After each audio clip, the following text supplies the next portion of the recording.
عدم اعتماد یا استعفا پاکستان مسلم لیگ نواز اور مقتدرہ کے درمیان یا پھر مقتدرہ کے کچھ نمائندہ سیاستدانوں کے درمیان بڑھتی کشیدگی کو دیکھ کر ایک اہم ترین ملاقات ہوئی ہے۔ یہ ملاقات اس لیے بھی اہم ہے کیونکہ یہ حکومت کو گھر بھیجنے کی طرف پہلا قدم ہے۔ ہنگامی رابطے شروع ہو چکے ہیں، حکومت اپنی پوزیشن مضبوط کرتی جا رہی ہے تو حکومت کے مخالف بھی لوہا گرم دیکھ کر وار کرنے کی پوزیشن میں آنا چاہ رہے ہیں۔ ہونے کیا جا رہا ہے؟ یہ نروز کی گیم ہے اور اس سب کے اندر پاکستان مسلم لیگ نواز بھی اب اپنی پولیٹیکل سٹریٹجی مضبوط کرتی جا رہی ہے۔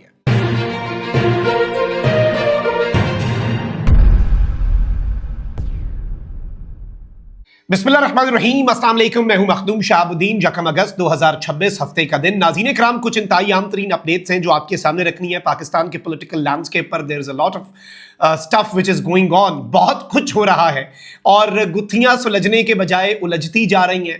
پاکستان کا سیاسی منظرنامہ بڑا دلچسپ ہو چکا ہے اور سہیل وڑائچ صاحب بڑے مجھے یاد آ رہے تھے پچھلے 48 گھنٹوں سے۔ سہیل وڑائچ صاحب جو ہیں، انہوں نے عمران خان صاحب کے دور میں ایک کتاب بھی لکھی تھی، یہ کمپنی نہیں چلے گی۔ بہت سے لوگ بشمول ہمارے ہمیں لگتا تھا کہ نہیں جی یہی کمپنی چلے گی، بڑا بہترین کمبینیشن ہے، جنرل باجوہ، جنرل فیض، عمران خان، ایک پیج ہے۔ اس وقت بھی بہت سے لوگوں نے کہا کہ سہیل وڑائچ صاحب کے پاس کوئی خبر نہیں ہے، یہ خواہش ہے اور اگر یہ ان کا تجزیہ ہے تو یہ بڑا کمزور تجزیہ ہے۔ بعد میں وہ تمام تر لوگ جو ہیں وہ غلط ثابت ہوئے۔ ابھی ریسنٹلی بھی سہیل وڑائچ صاحب جو ہیں انہوں نے ایک بڑا اہم ترین کالم لکھا اور اس کالم کے بعد بہت سی چیزیں ہوئیں اور بہت سے لوگوں نے کہا کہ نہیں جی یہ ایک صفحہ جو ہے یہ برقرار رہے گا، سہیل وڑائچ صاحب بس اب ان کی ریٹائرمنٹ کی عمر ہو چکی ہے، انہیں ریٹائر ہو جانا چاہیے۔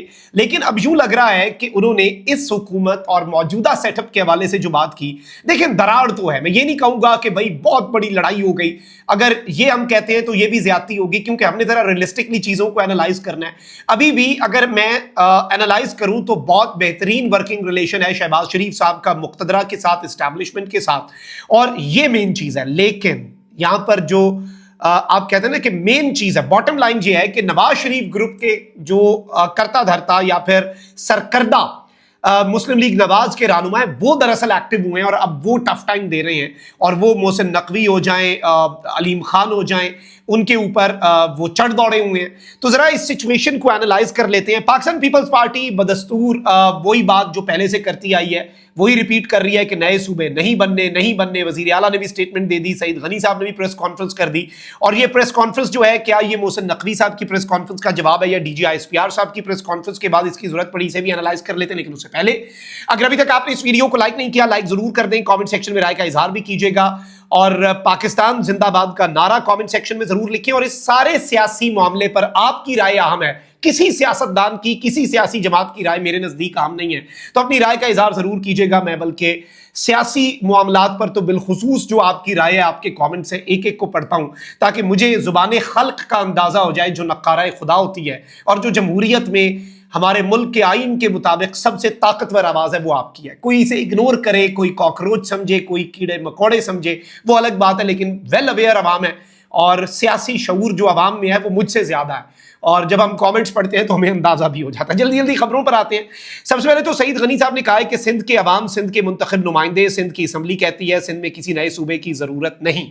اچھا، اب اس سب کے اندر دیکھیں سندھ کے نمائندے اور سندھ کی حکومت تو کہہ رہی ہے، لیکن سندھ کے عوام کس طرح سے کہہ رہے ہیں یہ بڑا امپورٹنٹ ہے سمجھنا، کیونکہ سندھ کے عوام کے لیے تو آپ کو ریفرینڈم شاید کروانا پڑ جائے، لیکن پیپلز پارٹی کے لیے اس میں بہت سے مسائل ہیں۔ پیپلز پارٹی کراچی، حیدرآباد، یہ ساری جگہوں کے اوپر اپنا ہولڈ برقرار نہیں رکھ پائے گی۔ اب رانا ثناء اللہ صاحب جو ہیں وہ بھی بڑی سخت سٹیٹمنٹ دے رہے ہیں پیپلز پارٹی تو اس نقطے پر، لیکن مسلم لیگ نواز جو ہے وہ انسیکیور ہوئی ہے۔ مسلم لیگ نواز کو تو ایشو بھی کوئی نہیں ہے اتنا زیادہ صوبوں سے جتنا پیپلز پارٹی کو ہے، تو سوال یہ پیدا ہوتا ہے کہ مسلم لیگ نواز اتنی انسیکیور ہوئی کیوں؟ کیونکہ محسن نقوی صاحب نے ڈائریکٹلی دو چیزوں پہ چارج شیٹ کیا۔ ایک تو گورننس کے معاملے پر یہ شہباز شریف صاحب کے اوپر بھی طنز کیا کہ وہ جتنا مرضی کام کرتے رہیں، 14 کے بجائے 18 گھنٹے کر لیں، کوئی فائدہ نہیں ہونا۔ پھر وہ لیپ ٹاپس جو مریم صاحبہ دیتی ہیں اور باقی ٹیبلٹس ہیں اس اسکیم کے اوپر بھی تنقید کی، تو نون لیگ کو سمجھ آ گئی کہ بھائی یہ ہمیں میسج دیا جا رہا ہے۔